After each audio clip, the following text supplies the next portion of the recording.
Glória a Deus. Abra sua Bíblia no livro de Josué, capítulo de número 14. Josué, capítulo de número 14. Vamos dar continuidade ao nosso estudo desse livro.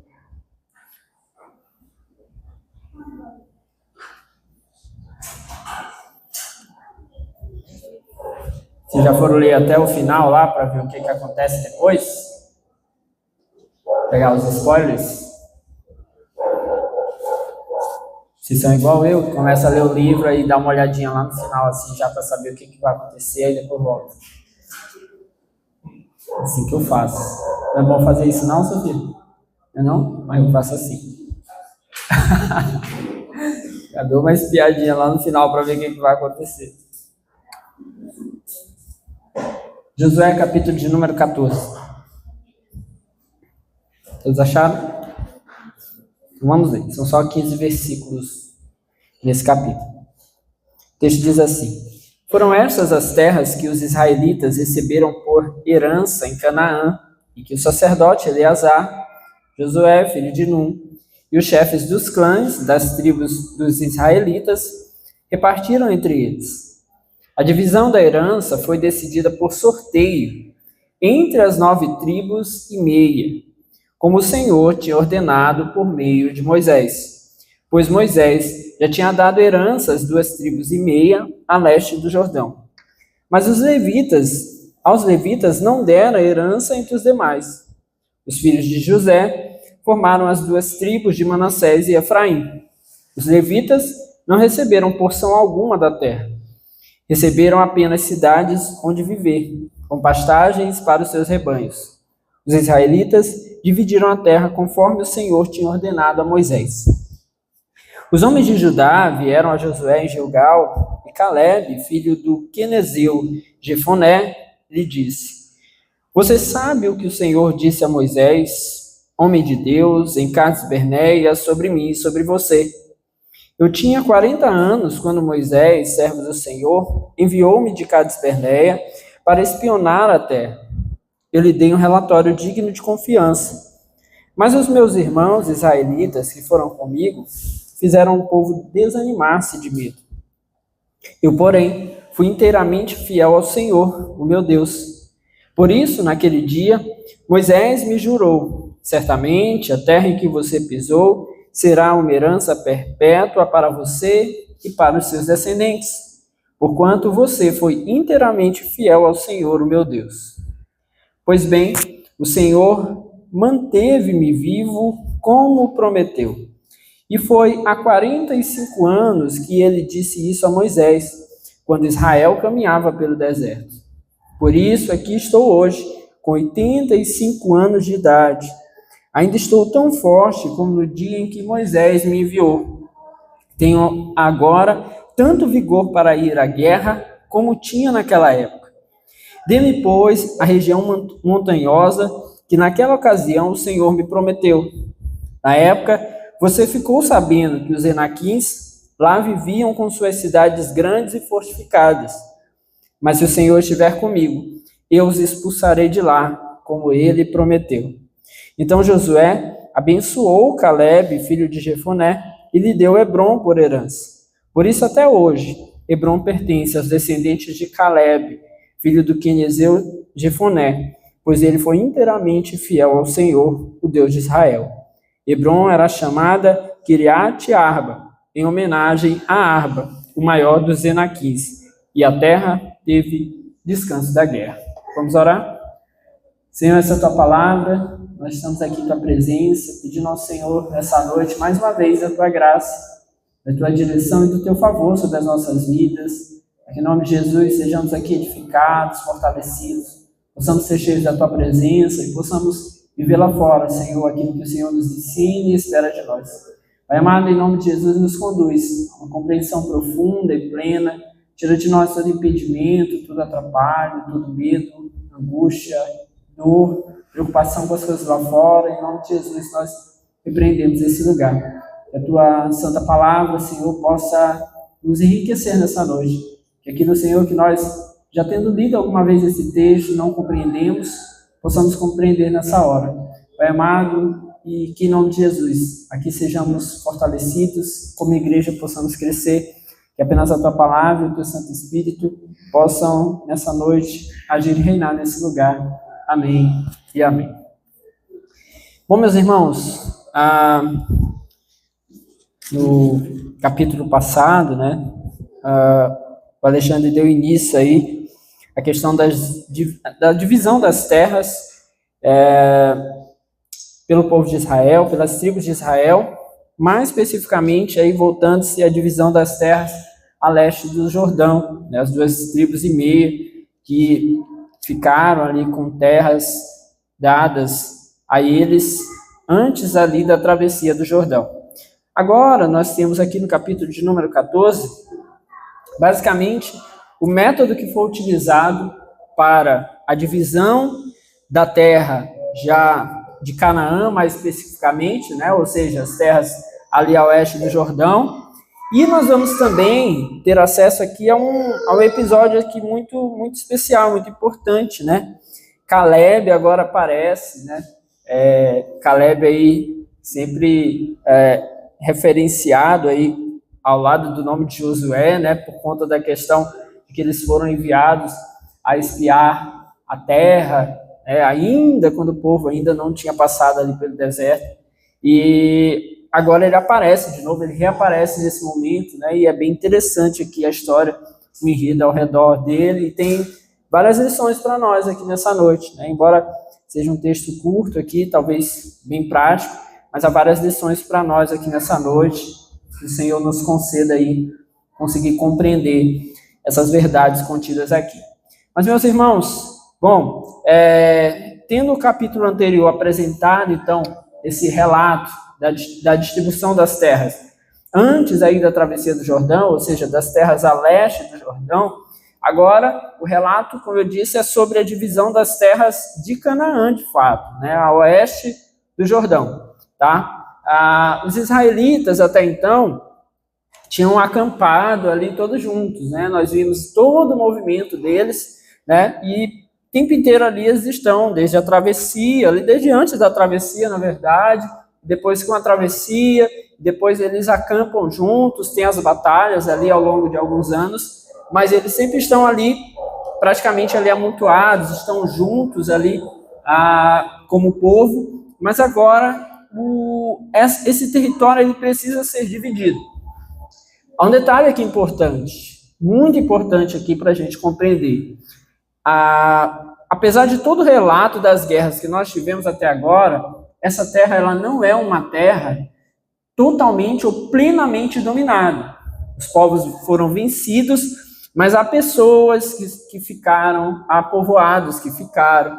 Então ela não é uma terra, como eu poderia dizer, olha, vai lá e vocês vão ficar nesse território e aquela tribo que fosse ficar com aquele território ficaria de uma forma só se preocupando lá em montar as suas casas, né, montar ali a sua habitação. Não, eles tinham que ir para lá e, em geral, eles ainda precisariam vencer os remanescentes daquele lugar. Então, esse é um detalhe muito importante. A divisão da terra é mais ou menos dizendo assim, olha, a orientação de Deus é essa terra é de vocês. Agora vão lá e trabalhem. Vão lá e terminem o trabalho. Vão lá e concluam o trabalho. Então, embora os relatos anteriores tenham sido das vitórias, né? E nós vimos isso aí bastante ênfase. Essas vitórias, em boa parte delas, não foram plenamente ali efetivadas. Então, ficaram remanescentes, ficaram povos, né? Ficaram alguns agrupamentos, alguns focos ali de resistência, nós podemos dizer assim, dos cananeus que estavam naquela região. Mas o Senhor está entregando a terra, está direcionando, olha, essa é a terra de vocês. Algo que a gente poderia traçar um paralelo, né? Um exemplo aqui para nós. É como se Deus dissesse assim, olha, está aqui, a terra de vocês é essa, aqui é o bairro de Fátima. Vamos lá. E a gente chega aqui, se estabelece como igreja e diz assim, Senhor, mas está aqui, o bairro ainda tem muita coisa errada, tem muita gente que não é crente. E o Senhor dissesse, não, é essa terra mesmo, que é essa terra de vocês. É essa terra que vocês vão ocupar, é essa que vocês vão dominar. É como se Deus dissesse, vão lá e trabalhem. Então é esse o relato aqui, Isso aqui é bom, é importante que fique aqui na nossa mente, porque daqui por diante, né, o relato da divisão da terra entre as tribos em especial, hoje aqui nós vamos ver Caleb, mas depois nos próximos capítulos a gente vai ver aqui a distribuição entre as tribos, ele precisa que a gente tenha essa compreensão de antemão. Então, eventualmente eu posso comentar isso mais à frente, mas nós que estamos acompanhando aí todo o livro, nós temos que ter isso em mente, tá? A divisão não quer dizer que o território estivesse completamente devastado. As tribos teriam que chegar lá e teriam que obedecer a Deus para que pudessem, então, ocupar aquilo ali de uma maneira plena, conforme Deus havia ordenado. Bom, os israelitas, eles não vão se estabelecer aqui nesse território de qualquer maneira. Não vai ser como eles bem entendem. Deus havia determinado, Deus havia dado a orientação de como essas terras seriam divididas. Onde nós vemos isso, você vai voltar um pouquinho na sua Bíblia aí em Números 26. Livro de Números, capítulo 26. O Senhor havia dado toda a orientação a Moisés. Então, em Números 26, a partir do versículo 52, o texto diz assim, ó: Disse ainda o Senhor a Moisés: A terra será repartida entre eles como herança, de acordo com o número dos nomes alistados. A um clã maior, deu uma herança maior, e a um clã menor, uma herança menor. Cada um receberá a sua herança de acordo com o seu número de recenseados. A terra, porém, será distribuída por sorteio. Cada um herdará a sua parte de acordo com o nome da tribo de seus antepassados. Cada herança será distribuída por sorteio entre os clãs maiores e os menores. Então, Deus havia orientado, basicamente aqui, uma distribuição proporcional à quantidade de pessoas, né, de cada tribo, de cada clã. Então, uma tribo maior, um clã maior, vamos ter um território maior. Uma tribo menor, um clã menor, um território menor. Então, não ia ser tipo, olha, achei essa terra aqui, então, opa, vou aproveitar. Não. Cheguei primeiro, né?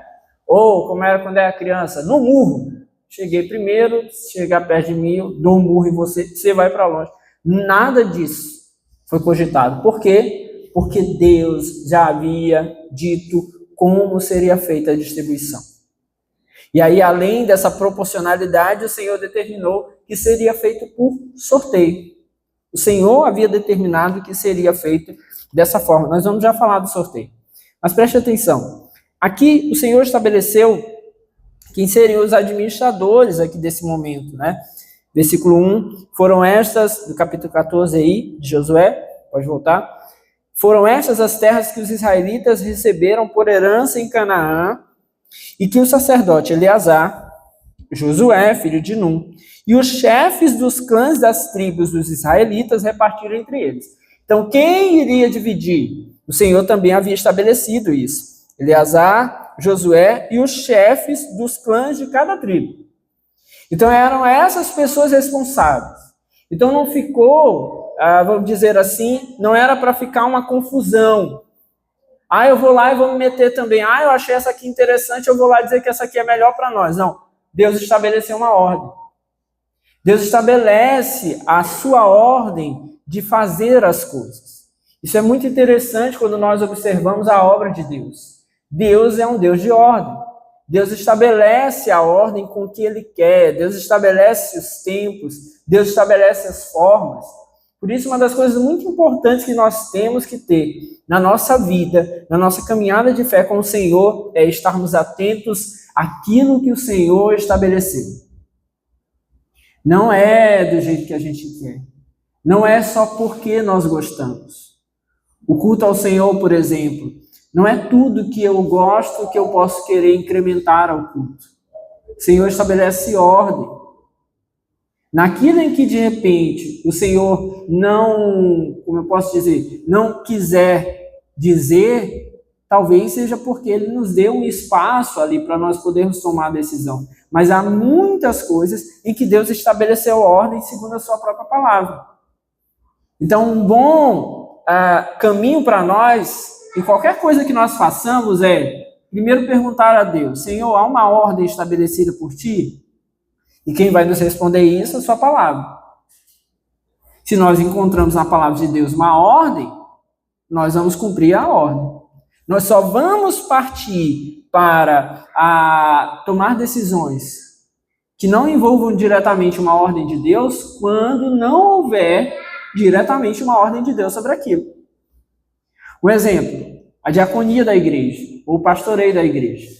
Nós vamos encontrar na Bíblia como Deus queria essas pessoas, como Deus quer essas pessoas. O que essas pessoas precisam ter. Então eu não posso simplesmente decidir que alguém vai ser pastor ou diácono segundo a minha vontade. Eu preciso ir lá e olhar na Bíblia o que a Bíblia diz, para que possamos encontrar nas pessoas correspondência com a ordem que Deus estabeleceu. Entendido?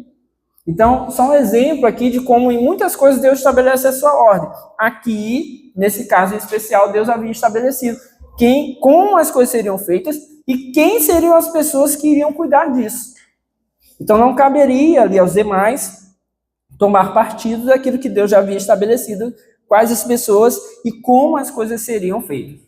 Então, dessa forma que cada tribo teve seu próprio representante, podendo ali, então, ser feita, de certa forma, uma distribuição com justiça. Sobre essa distribuição, ela seria feita, primeiro, entre as 9 tribos e meia. Não seriam incluídas aqui as 2 tribos e meia que já estavam assentadas aí, que nós vimos, o Alexandre falou sobre elas no capítulo passado. Veja aí, versículo 2. A divisão de herança foi decidida por sorteio entre as 9 tribos e meia, como o Senhor tinha ordenado por meio de Moisés. Pois Moisés já tinha dado herança às 2 tribos e meia a leste do Jordão, mas aos levitas não dera herança entre os demais. Então, não foram incluídas essas 2 tribos e meia, não foi incluída a tribo de Levi, que passou a ser suprida de outra forma, vai ser uma tribo aí separada para o serviço ao Senhor, então eles vão ser supridos de outra maneira. Mais lá na frente, nos próximos capítulos, a gente vai entrar em mais detalhes, mas eles não receberam ali de uma maneira igual aos demais uma terra onde eles poderiam habitar. O suprimento deles vai vir de outro lugar, vai vir de outra forma. Então eles não iriam se misturar diretamente ali ou se envolver com os afazeres dessa vida, assim como as outras tribos. Eles estariam, então, separados para o serviço ao Senhor. Tá? Outra coisa que nós temos aqui é que, a partir de José, a composição de 2 tribos, a tribo de Manassés e Efraim, está no versículo 4.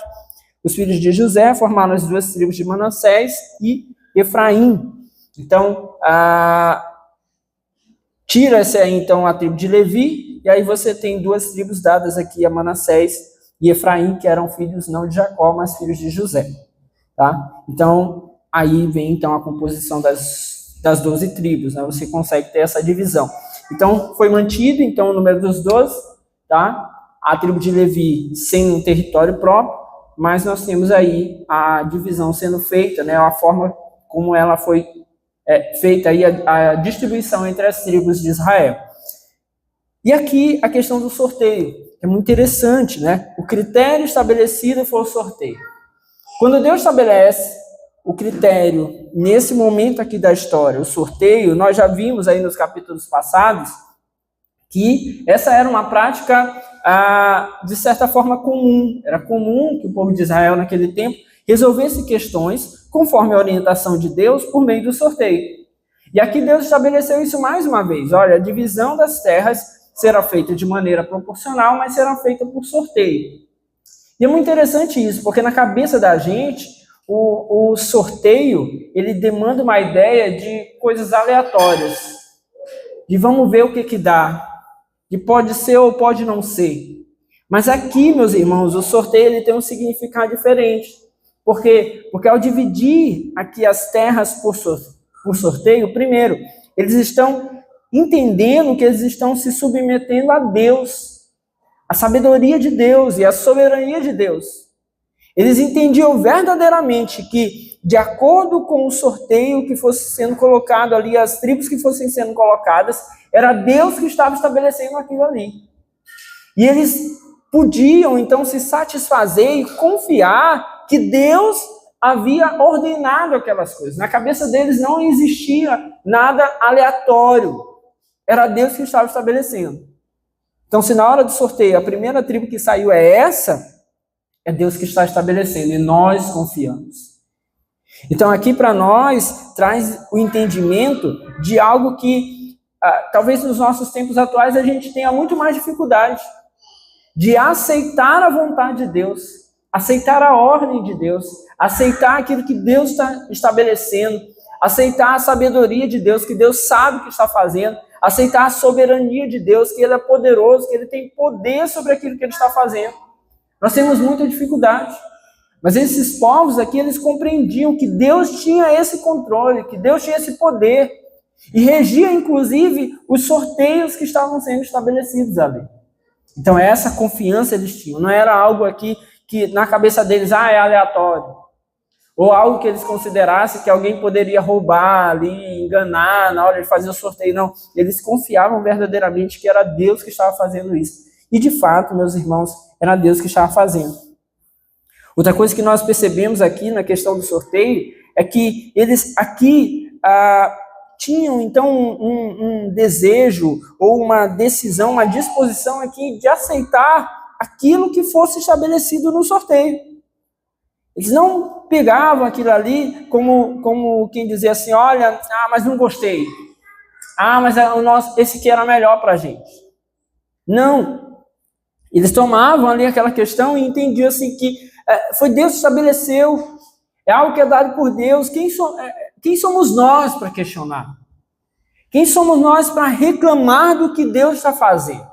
Então, esse era então o sentimento que esses povos, que essas tribos carregavam. Se Deus estabeleceu e Deus nos colocou para cá, é Deus que está estabelecendo isso. Então, como nós precisamos pensar mais sobre isso nas nossas vidas? O Senhor, Ele nos chama a sermos pessoas que tomam atitudes. Nós temos muitas atitudes a tomar. Mas em muitos momentos da nossa vida, nós vamos precisar também de compreensão acerca dessa decisão de Deus. Desse Deus soberano, que estabelece as coisas, que nos move, que nos mexe de lugar muitas vezes. Imagine só, meus irmãos, que talvez para muitos de nós, ou para a maioria de nós, o grande desejo do coração seja a casa própria. Todo mundo sonha com a casa própria. Ter sua casa, ter seu cantinho, poder ajeitar do jeito que quer, sabe? E esse sonho, ele permeia o coração de muitos brasileiros, a grande maioria. O desejo que todo mundo quer. Agora imagine que você vai lá e compra aquela casa que você queria. Do jeito que você queria, no lugar que você queria. E de repente, meus irmãos, Deus chama você e diz, agora eu não quero mais você aí não. Agora eu quero você em outro lugar. E a gente tem uma mania feia, né, de teimar com Deus. Oh Deus, mas era o meu sonho, era o meu projeto de vida, eu orei tanto por isso, eu esperei tanto por isso.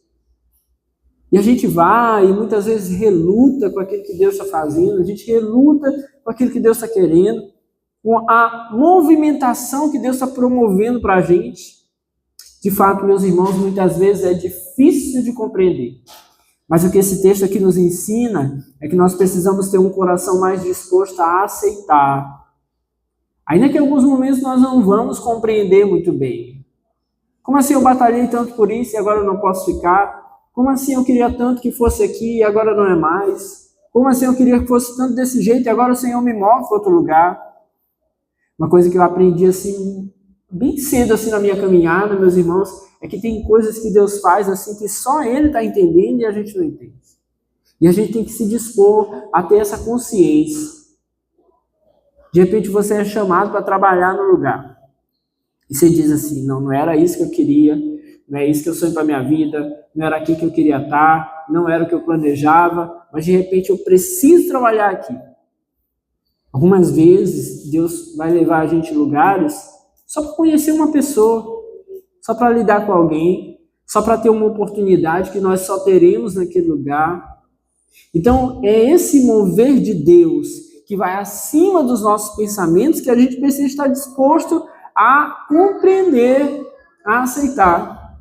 Então, há uma linha tênue aí entre o que eu estou fazendo aqui que é bom e o que é a vontade de Deus.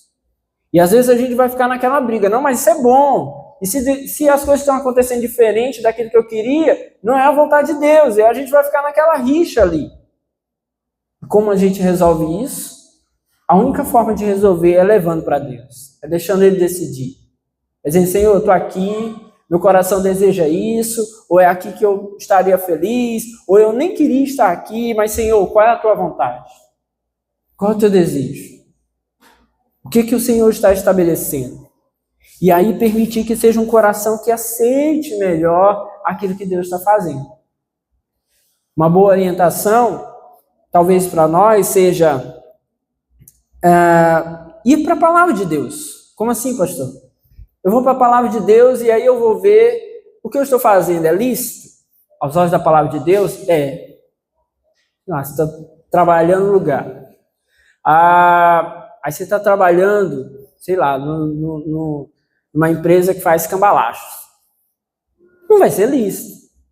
Então já é um negócio ali a você pensar que talvez não seja aquilo ali o adequado. Você está fazendo aquilo tudo errado. Agora, mas eu estou numa empresa que está legal aqui, eu estou fazendo as coisas corretas, eu estou me dedicando, e a empresa também é correta, ok. Ainda que meu coração esteja ali talvez inquieto, mas é lícito.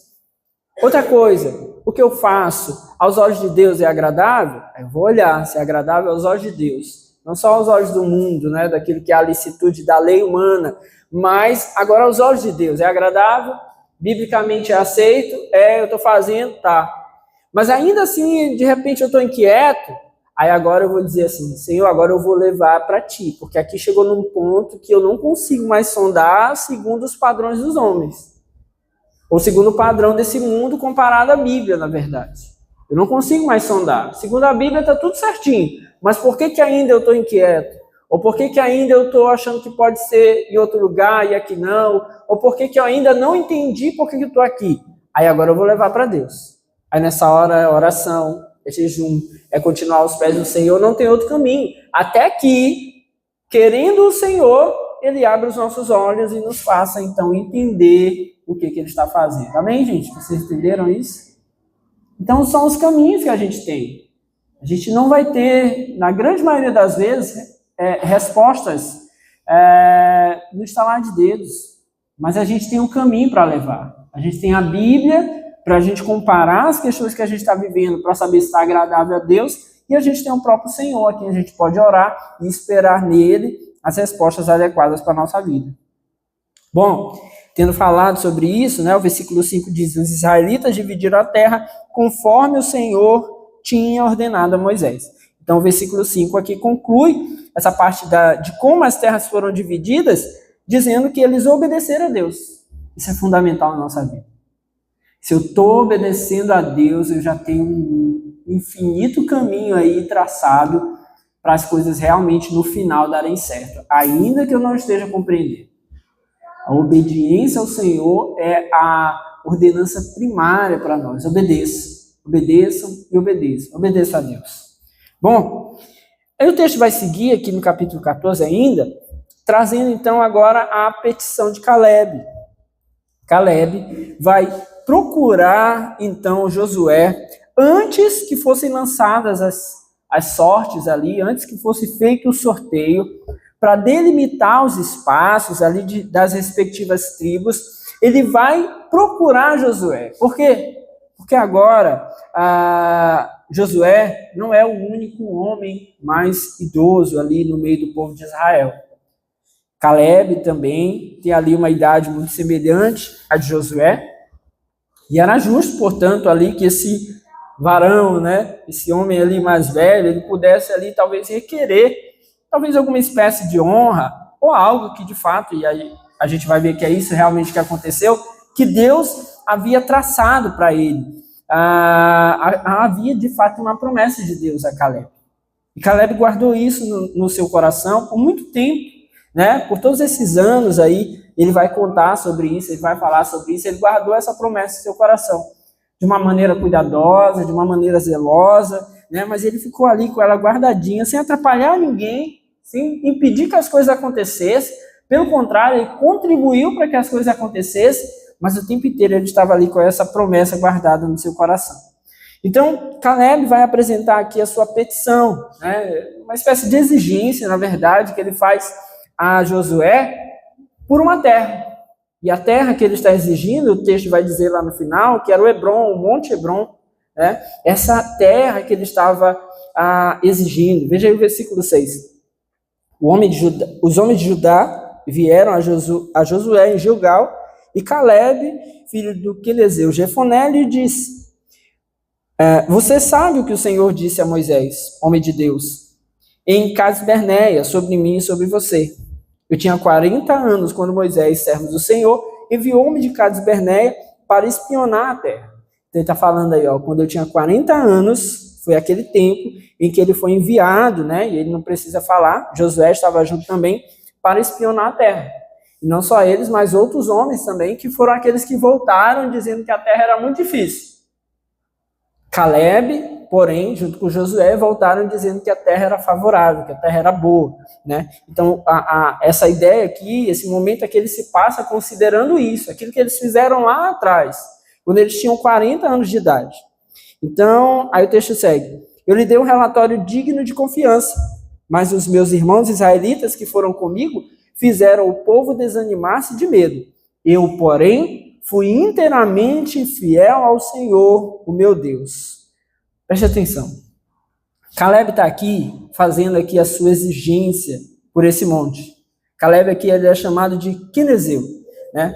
Talvez porque a sua família em algum momento teria derrotado um povo que levava um nome parecido com esse. E talvez eles tenham herdado aí como se fosse Os romanos fizeram muito isso. Quando um general, por exemplo, derrotava um povo, ele carregava depois o nome daquele povo, como se fosse uma marca, uma honra, na verdade, daquilo que ele havia feito. Tá? Então, por exemplo, derrotaram os povos africanos. Aí o cara ficava conhecido como africanos. Então, eles carregavam esses nomes aqui. Então, é bem provável que da família de Caleb isso tenha acontecido. E por isso ele é chamado aqui de Quenezeu, por ter tido uma vitória ali, ou pelo menos seus pais, sobre os quenezeus. Então, ele aparece aqui e ele é chamado dessa maneira. Bom, ele vem aqui para pedir a Josué. E ele vem junto aqui com os homens de Judá, da tribo de Judá. Os líderes, né? Eles vêm como se fosse ali para valorizar ou estarem juntos com ele, talvez, para esse momento dele fazer a sua petição. Perceba que a petição dele parece, a priori, ser algo incomum. Eles sabiam muito bem que as terras seriam distribuídas entre as tribos, mas ele vem para fazer um pedido particular, um pedido pessoal. Então, de alguma forma, ele poderia ser levado ali como alguém egoísta, como alguém que estivesse só pensando em si. Então, Caleb ele vem até Josué, também bem preocupado e bem articulado em apresentar o seu pedido, deixando claro que esse pedido não era um pedido por um egoísmo. Então, ele vai ter que apresentar os motivos dele. Por que ele estava indo até ali? Afinal de contas, ele tinha uma posição importante. Ele é um desses homens, que o texto disse lá no começo, que está responsável pela divisão das terras para as tribos. Então, é mais ou menos assim, olha, tá aqui as pessoas que estão responsáveis aqui por fazer essa divisão. Tá aqui, tá José, Alexandre, o Valdeir e o Eric. Eles estão responsáveis pela divisão. Aí o Eric chegasse para mim e dissesse assim, pastor, aproveitando aqui, né, que eu estou na frente aqui, então, né, dá um negócio aqui para mim, então, né? É como se ele quisesse aproveitar dessa posição. Então, as pessoas poderiam considerar que Caleb tinha essa intenção. Uma intenção perversa. Então, ele vai ter toda uma preocupação aqui de apresentar os seus motivos de fato, para mostrar que não era por causa da sua posição e nem por causa de um coração egoísta. Então, ele vai apelar aqui a Josué, trazendo aqui primeiro, assim, a consciência de Josué, que está aí no versículo 6. Você sabe o que o Senhor disse a Moisés, homem de Deus, em Cades-Barneia, sobre mim e sobre você. Então, a primeira coisa que ele diz é, Josué, você sabe. É tipo, não tem para onde escapar. É uma palavra do Senhor. É algo como, se as pessoas quiserem questionar, você vai poder validar. Ele não está falando com qualquer pessoa, ele está falando com Josué, o líder do povo e o homem de Deus. Então ele sabe que Josué não invalidaria aquilo que ele está falando se de fato foi algo vindo de Deus. Então ele apela ali primeiro a Josué e à consciência de Josué. Ô, meus irmãos, como é importante que os cristãos caminhem com uma consciência genuína diante de Deus. Que a palavra do crente seja sim, sim, não, não. Que a gente tenha uma consciência de fato do que a gente faz, do que a gente fez, do que nós ouvimos. Que sejamos verdadeiros, honestos, corretos naquilo que nós estamos fazendo. Que não queiramos tomar vantagem desonesta sobre as coisas. Então, o cristão ele precisa ser esse a quem as pessoas podem recorrer à sua consciência. Eu sei que eu posso confiar na sua consciência. Você não vai mentir, você não vai enganar, né? Muitas vezes o mundo se aproveita disso de uma maneira perversa até, né? É tipo assim, eu sei que o crente não pode mentir, então eu vou apelar a ele. Mas da nossa parte não deve haver medo nisso. Ainda que o mundo às vezes queira se aproveitar disso de alguma forma, para nós isso não pode ser algo ruim. Nós falamos a verdade, vivemos de acordo com a verdade e nós confiamos, né, a nossa consciência a Deus. Por isso, as pessoas podem confiar também na nossa consciência. Aí ele faz uma menção também aqui, nesse mesmo versículo, a Moisés, né? O Moisés, homem de Deus, falou sobre mim, sobre você em Cades Barneia. Ou seja, a consciência de Moisés, ou aquilo que Moisés falou, é algo para nós importante. Moisés era um homem de Deus. Moisés era aquele que, quando falava, eles consideravam que era Deus que estava falando por meio de Moisés. Não em vão, Moisés escreve aí os primeiros 5 livros do Antigo Testamento. Então, eles tinham essa confiança. Então, perceba o caminho que Caleb está tomando. Agora, né, ele apela a Moisés, mas nós poderíamos considerar hoje como se fosse um apelar à palavra de Deus. É como se eu chegasse para você e dissesse assim, olha, é assim como diz a palavra do Senhor. Então, eu não estou dizendo para você segundo a minha consciência, segundo a minha vontade, segundo o meu querer. É segundo a palavra de Deus. É por isso que ele apela para aquilo que Moisés falou. Porque Moisés era aquele que muitas vezes transmitia aquilo que era a vontade de Deus. Então, eles tinham essa consciência. Olha, se Josué presenciou e se Moisés falou, veio de Deus. Para nós hoje, nós não temos mais isso preso aos homens, mas nós temos a nossa consciência de que se a palavra de Deus falou, está falado. Se a Bíblia que está dizendo, está dito. Você entendeu isso aqui? Então essa é a nossa confiança. Então tem um paralelo aqui muito interessante para nós. A nossa confiança está na palavra de Deus. E aqui no pedido dele, então ele apresenta aqui algumas questões a mais. Versículo 7, eu tinha 40 anos quando Moisés, servo do Senhor, enviou-me a Cades Barneia para espionar a terra. Eu lhe dei um relatório digno de confiança. Então é mais ou menos aqui um testemunho, ele vai contar. Embora Josué soubesse, talvez aqueles homens mais novos não tivessem tanta consciência sobre isso. Então ele vai chamar aqui, vai apresentar aqui, na verdade, uma espécie de testemunho da sua vida, daquilo que havia acontecido naquele momento, daquilo que ele havia feito e havia feito com muita integridade. O Senhor, por meio de Moisés, vai direcionar a Caleb para ser um daqueles que vão espionar a terra, e ele vai dizer aqui, olha, isso foi feito, aqui eu fui enviado, e eu dei um relatório digno de confiança. Ou seja, eu trouxe aquilo que era verdade. E isso é muito interessante, porque agora isso está muito provado para eles. Talvez no meio do deserto, do caminho do deserto, algumas pessoas ainda pudessem questionar se aquele testemunho dado por Josué e Caleb era um testemunho fiel. Mas agora não, eles estão dentro da terra. E eles já sabem como a terra é. Então ele apela a essa consciência daquilo que havia acontecido lá atrás. Eu dei um testemunho fiel, eu dei um testemunho de confiança. Ele apresentou ali o seu relato, não segundo o que estava no seu coração, não segundo os seus interesses, os seus caprichos, não. Ele deu um relato confiante de que estava levando algo segundo o que Deus queria apresentar, que era aquela terra. Então percebam, meus irmãos, a confiança que nós precisamos ter em falar segundo aquilo que de fato é a vontade de Deus, é a palavra de Deus. A gente precisa compreender isso. É não falar segundo os nossos caprichos, segundo o nosso querer. Você vai orientar alguém, você vai aconselhar alguém, você vai discipular, ensinar alguém. Fale segundo a palavra de Deus. Não fale segundo o seu querer, segundo os seus caprichos. Falo para você que na posição de pastor, muitas vezes a gente vai tratar com as pessoas, a vontade de dar um murro. Mas a palavra de Deus vem, a orientação dessa pessoa é essa aqui. Aí você guarda o murro, né? Não entrega o murro. Você entrega a palavra de Deus. A gente vai ensinar alguém, vai orientar alguém, vai instruir alguém. A gente vai instruir segundo a palavra de Deus. Não segundo a nossa vontade, não segundo os nossos caprichos. Igrejas, meus irmãos, lugares aí que muitos já se ouviram falar, eu nunca presenciei nenhuma, mas já ouvi muito falar.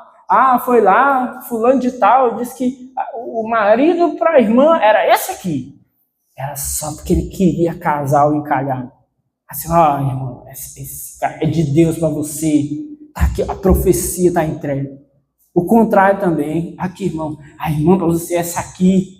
Só que entregar a irmã lá pro cara, que era mais bonita, aí tinha que entregar pro caba feio que não arranjava ninguém. Assim, meu irmão, tá aqui. Para que isso? Palavras de homens. Nós não fazemos assim, meus irmãos. Nós instruímos segundo a palavra de Deus. Amém?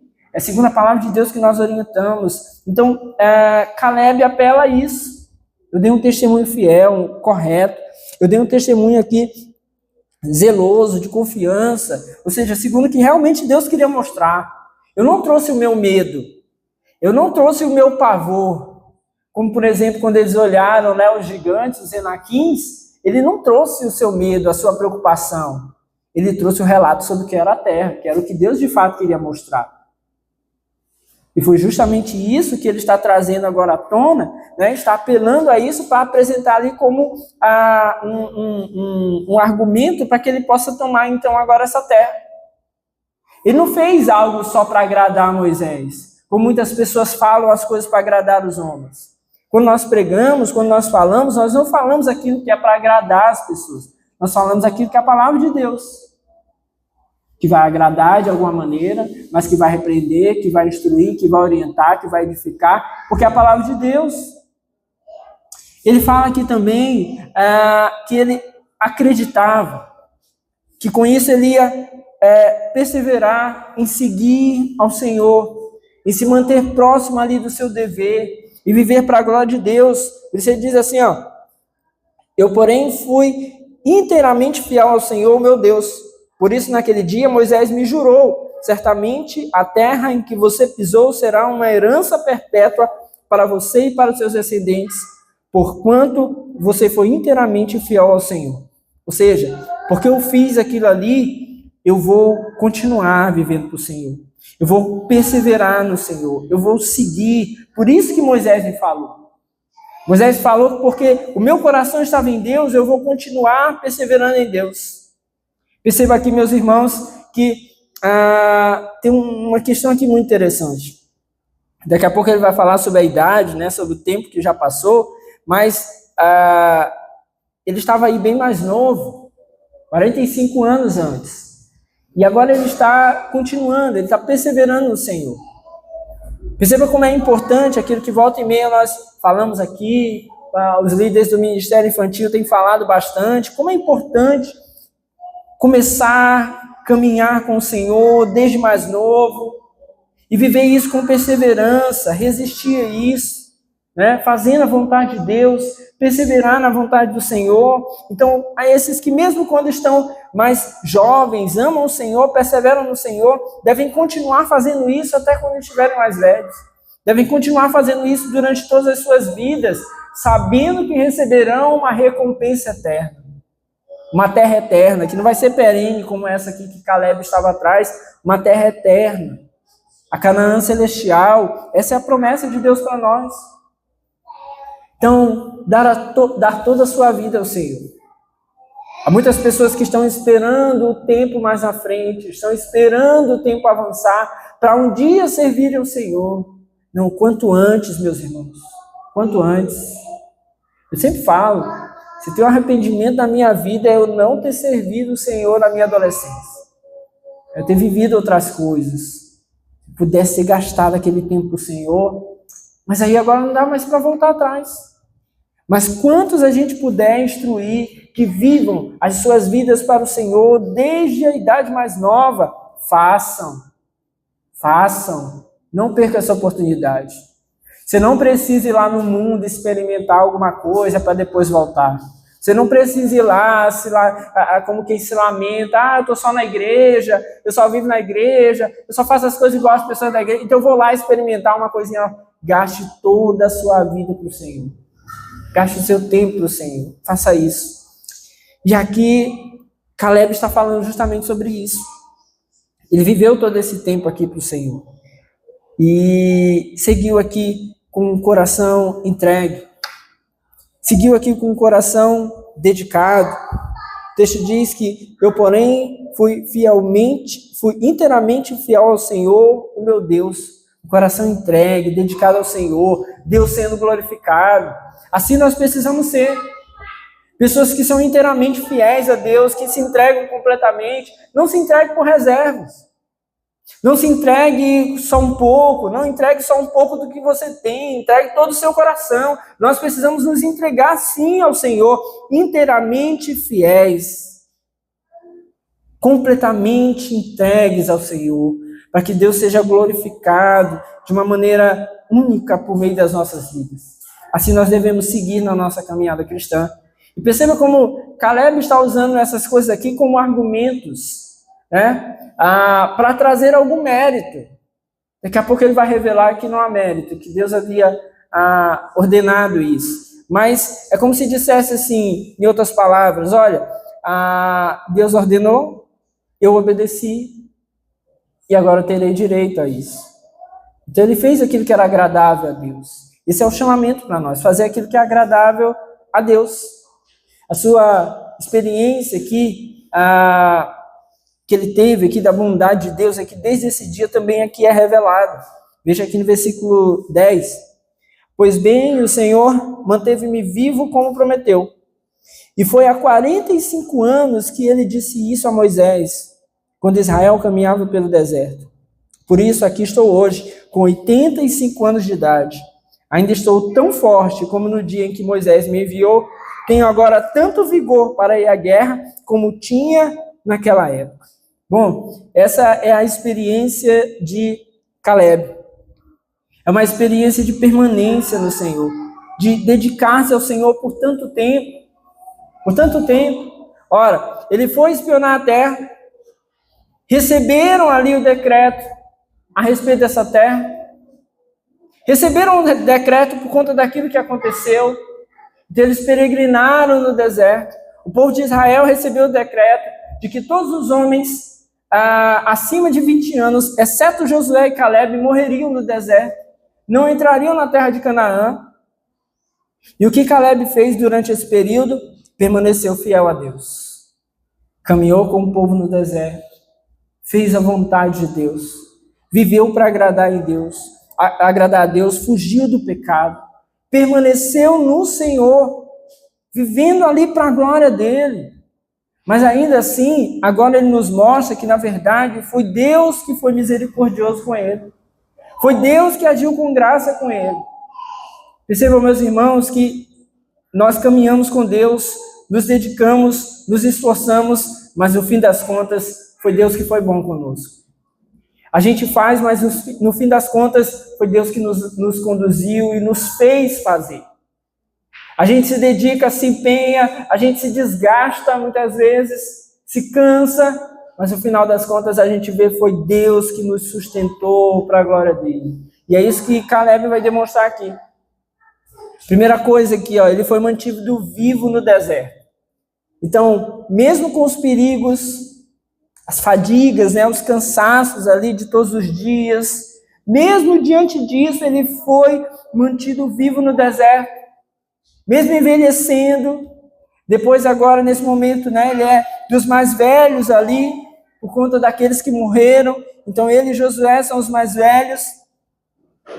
Tendo toda aquela geração de israelitas morrido no deserto, mesmo assim ele e Josué foram poupados. Então o que ele demonstra a Deus? Um coração profundamente grato, pois o Senhor manteve-me vivo como prometeu. E foi há 45 anos que ele disse isso a Moisés, quando Israel caminhava pelo deserto. Por isso aqui estou hoje com 85 anos de idade. Então um coração agradecido. Senhor, muito obrigado, Senhor, tem nos mantido, tem nos feito resistir. Obrigado, Senhor, pela tua graça, pelo teu favor. Poderíamos já ter perecido por tantas coisas, mas o Senhor tem nos guardado. Não deixe, meus irmãos, os nossos corações serem tomados de ingratidão. Não deixe, porque é muito fácil a gente ser convidado a viver ingrato diante de Deus. Mas quando a gente para perceber, veja tudo aquilo que eles venceram no deserto. Ele caminhou com o povo de Israel sendo suprido no deserto, tendo todo o suprimento.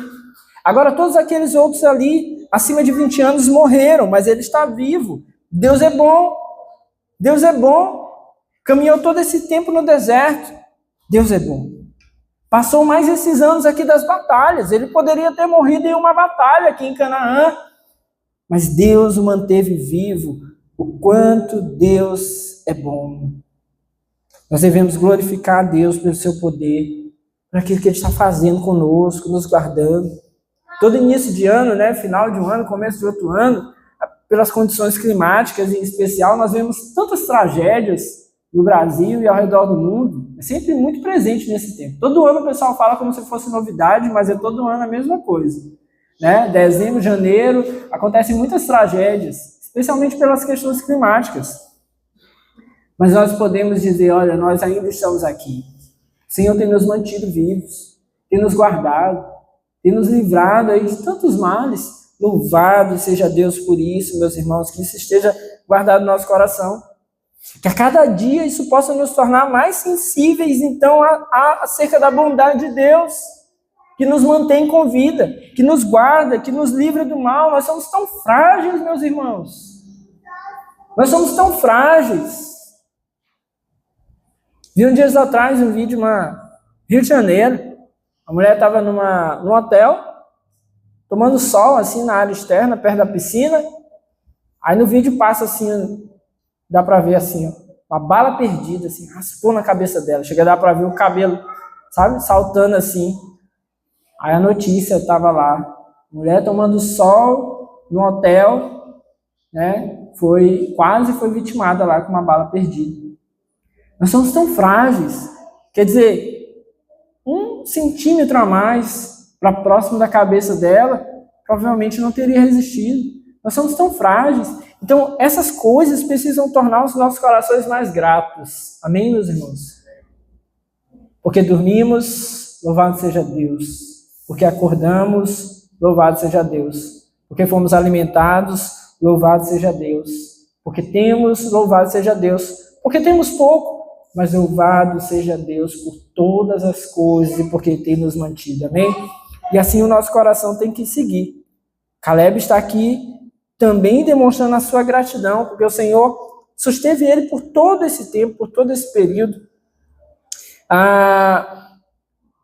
E é interessante também outra coisa aqui, ele se mostrou como alguém apto para o trabalho.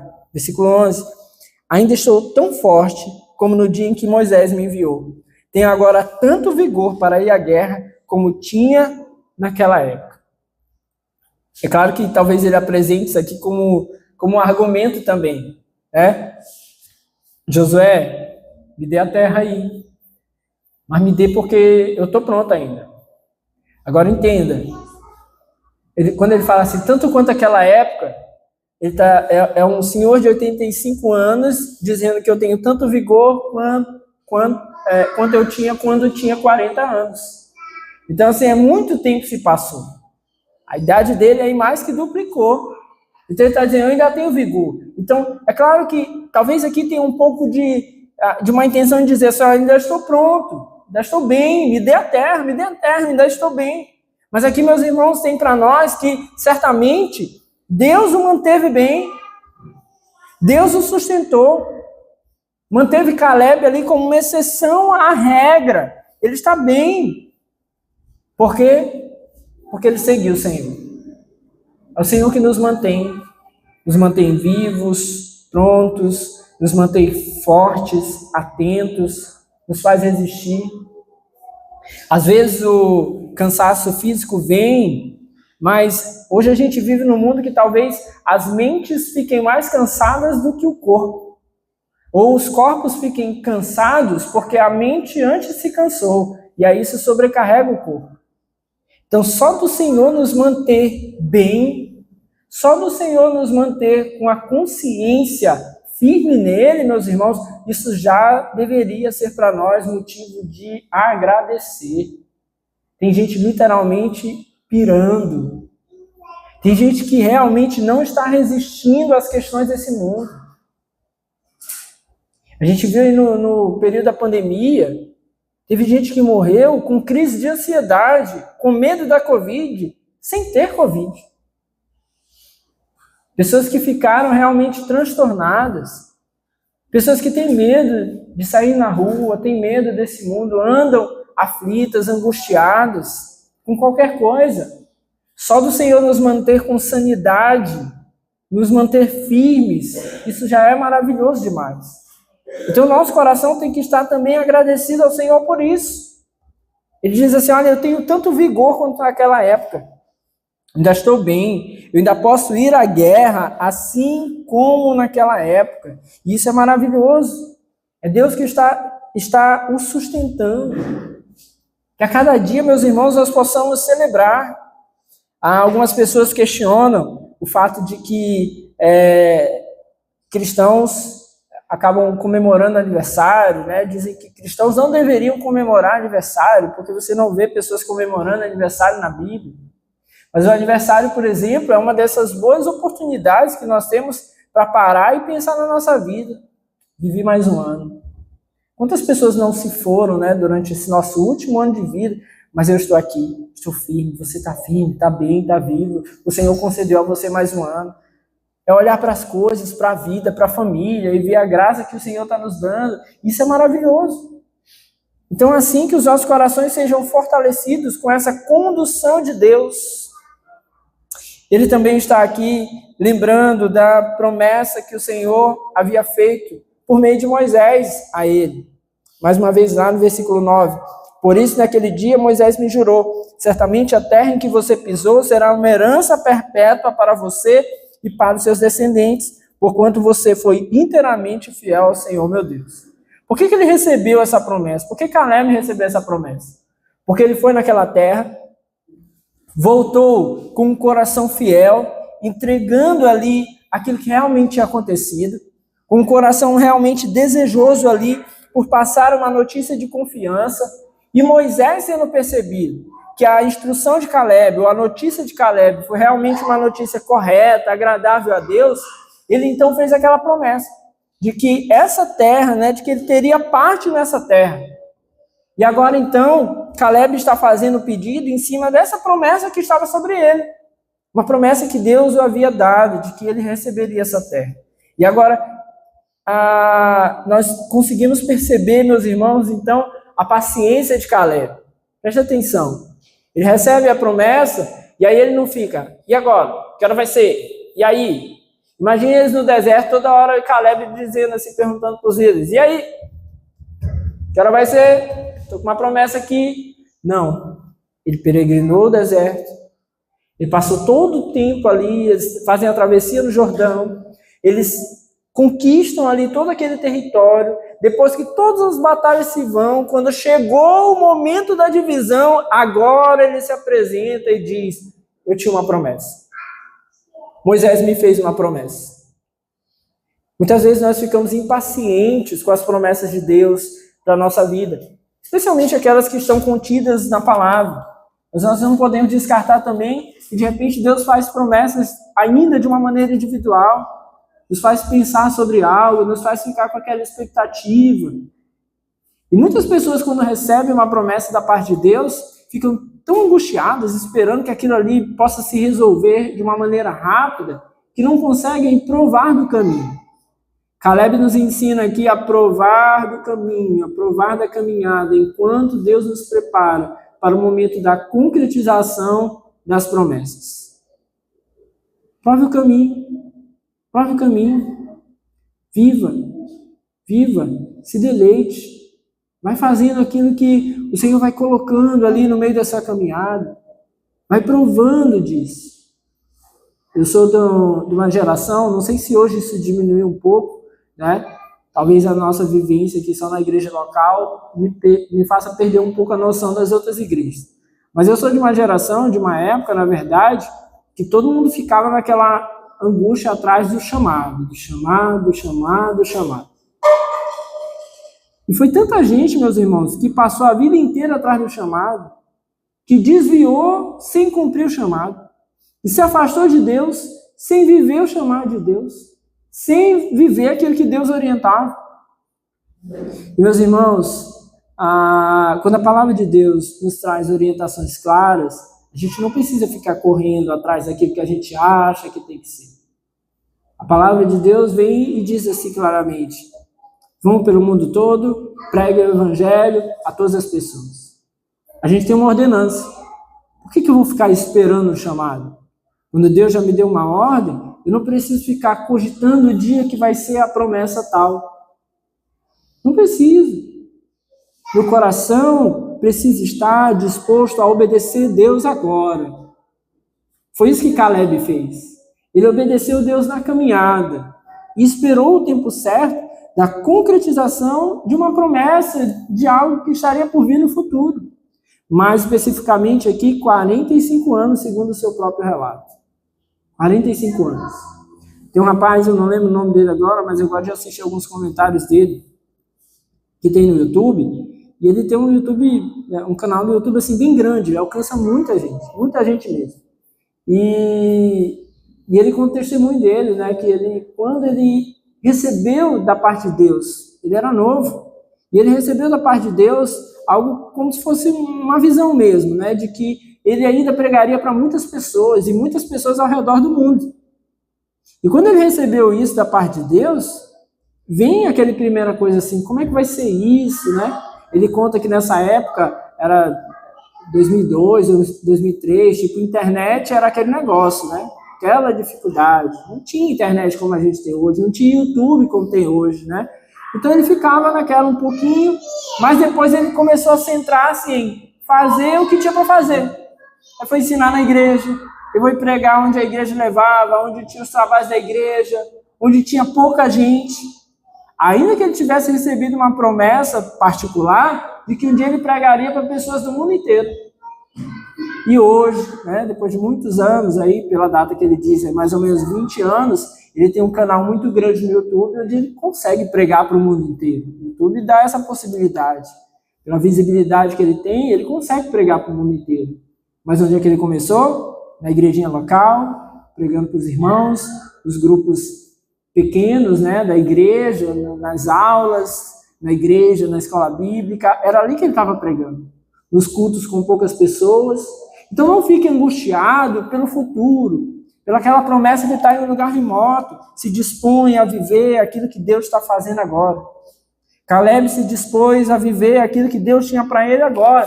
E 45 anos depois, chegou o tempo, então, do cumprimento da promessa de Deus sobre a vida dele. E aí o texto passa aqui para sua conclusão, quando ele diz agora de fato, né? Ele apresentou todas as alegações e agora ele diz: dê-me, pois, a região montanhosa que naquela ocasião o Senhor me prometeu. Na época você ficou sabendo que os Enaquins lá viviam com suas cidades grandes e fortificadas. Mas se o Senhor estiver comigo, eu os expulsarei de lá, como ele prometeu. Aqui tem um detalhe importante.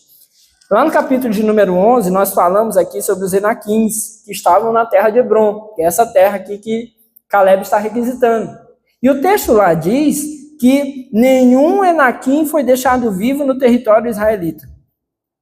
E depois o texto conclui dizendo, e a terra teve descanso da guerra. Então nós concluímos pela análise daquele capítulo que aqui todos os Enaquins tinham sido mortos, que eram gigantes que haviam na terra de Canaã. Mas agora Caleb diz, olha, deixe que se o Senhor estiver comigo, eu vou tomar posse dessa terra e vou destruir todos os Enaquins que ainda habitam lá. E aí? Quais são as possibilidades aqui? A Bíblia está errada? Tem alguma coisa errada? A primeira possibilidade que a gente tem é aquilo que a gente falou, do trabalho da escrita judaica. Talvez a intenção naquele capítulo lá atrás foi demonstrar toda essa força que Israel teve para vencer aquele território. Mas nem todos os Anaquins foram derrotados. O próprio texto lá no capítulo 11 diz assim, nenhum Anaquim foi deixado vivo no território israelita, somente em Gaza, em Gat e em Asdod. Ou seja, sobreviveram alguns Enaquins, mas não foram os Enaquins do território de Hebron, segundo o texto do capítulo 11.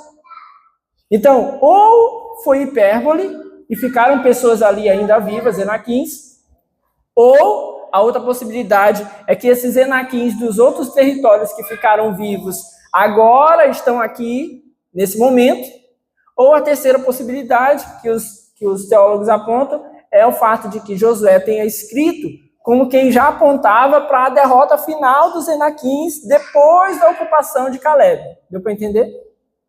Então tem essas três possibilidades. Qual é a exata? Nós não sabemos. O fato é que agora Caleb se coloca à disposição para ir para aquele território, só que preste atenção, o povo talvez mais difícil, que eram os gigantes, com o líder agora mais velho, que é Caleb. Por isso Caleb faz questão de dizer assim, eu ainda tenho vigor para a guerra daquele tempo.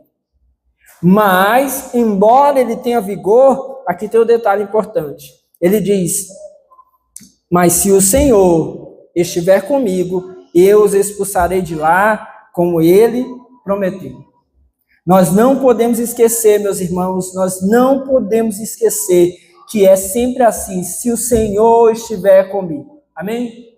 A gente trabalha, a gente luta, a gente se esforça, evangeliza, a gente se dedica, a gente faz as coisas, a gente se empenha, mas as coisas só darão certo se o Senhor estiver conosco. Não deixe você seguir a sua vida, nós não devemos seguir a nossa vida como quem não conta mais com Deus. E é muito interessante porque 45 anos se passaram, ele diz que ainda está com o mesmo vigor, mas ele ainda conta com Deus. A tendência nossa, muitas vezes, é que a gente vai começando a caminhar e a gente vai ficando mais autossuficiente.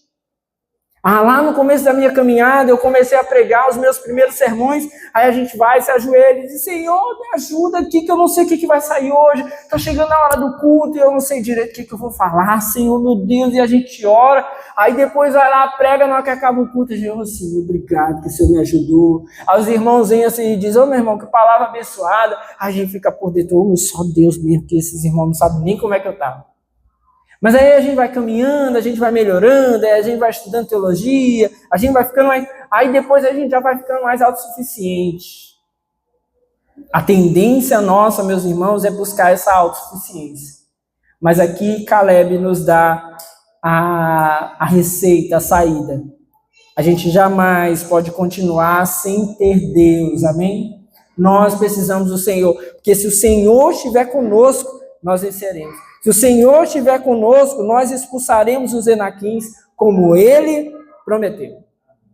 Então Josué abençoou Caleb, filho de Jefoné, que lhe deu Hebron por herança. Por isso até hoje, Hebron pertence aos descendentes de Caleb, filho do quenezeu Jefoné, pois ele foi inteiramente fiel ao Senhor, o Deus de Israel. Hebron era chamada Kiriat Arba, em homenagem a Arba, o maior dos Enaquins, e a terra teve descanso da guerra.